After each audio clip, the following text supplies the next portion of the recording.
உணவகத்தில் பணியாற்றிய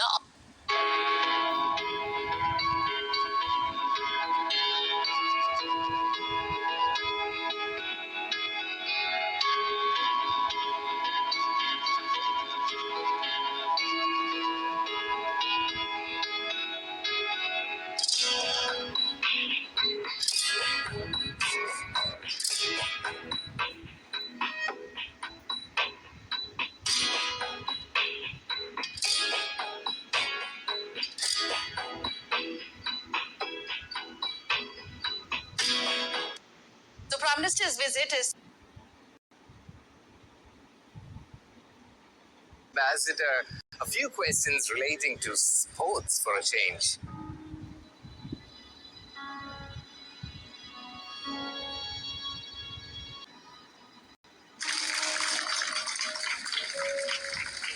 मेरे पास है यूएस डॉलर और दोस्तों ये है आपको कुवैती दिनार। दोस्तों $1 आपका लगभग इंडिया का 82 रुपीस होता है। और दोस्तों ये है आपकी दुनिया की सबसे हाईएस्ट करेंसी कुवैती दिनार, जो कि इंडिया का लगभग दोस्तों ये एक नोट इंडिया के 270 रुपए के बराबर होता है।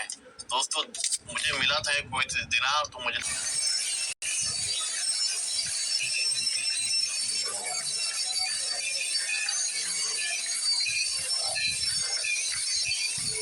Hello everyone and welcome to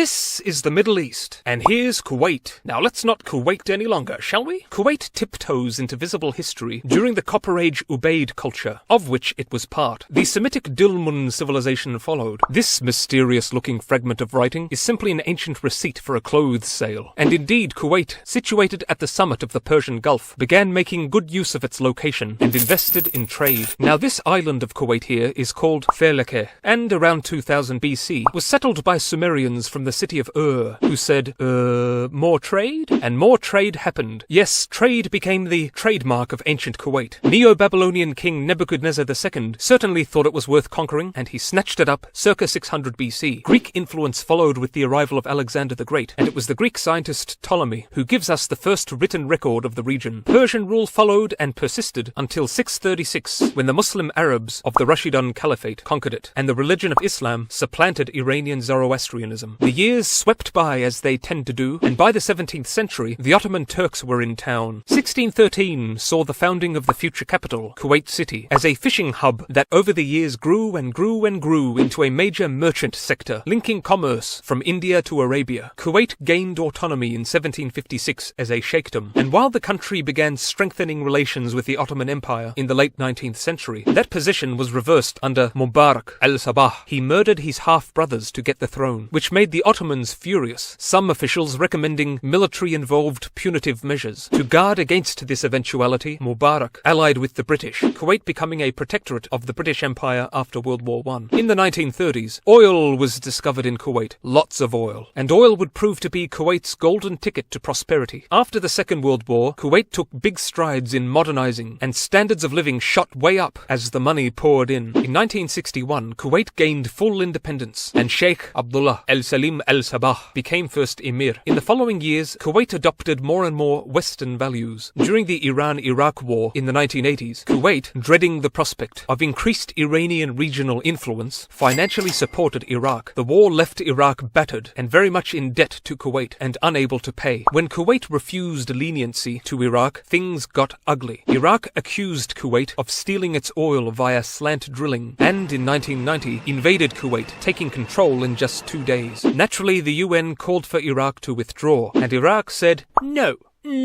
So, in early 1991, the United States led a coalition of forces to kick the Iraqis out, which they did in the Gulf War. On their way out, however, the Iraqis made sure to set Kuwait's oil wells on fire. Not cool. In the years that followed, Kuwait had its share of economic political turbulence, but today remains a very rich nation with the world's highest valued currency, a very high level of human development, and high life expectancy. But what awaits Kuwait in the future? Comment below, but for now, bye-bye!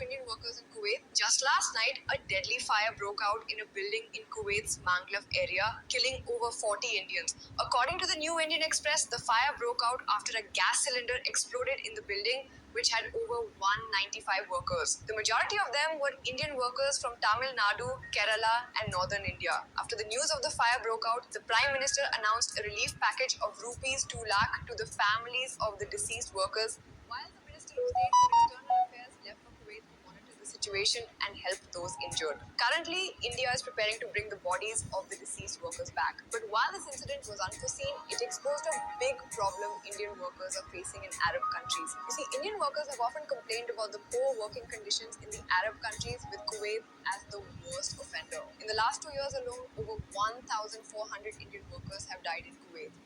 Wait, what happened to India? அஸ்ஸலாமு அலைக்கும். Hi friends, எப்படி நல்லா இருக்கீங்களா? குவைத்தில இருந்து ஆயிரக்கணக்கில் வெளியேறும் கொய்திகள் மற்றும் வெளிநாட்டவர்கள் குவைத்தின் நிலைமை மிக மோசம். மிக முக்கியமான நியூஸ் பார்க்க போறோம்.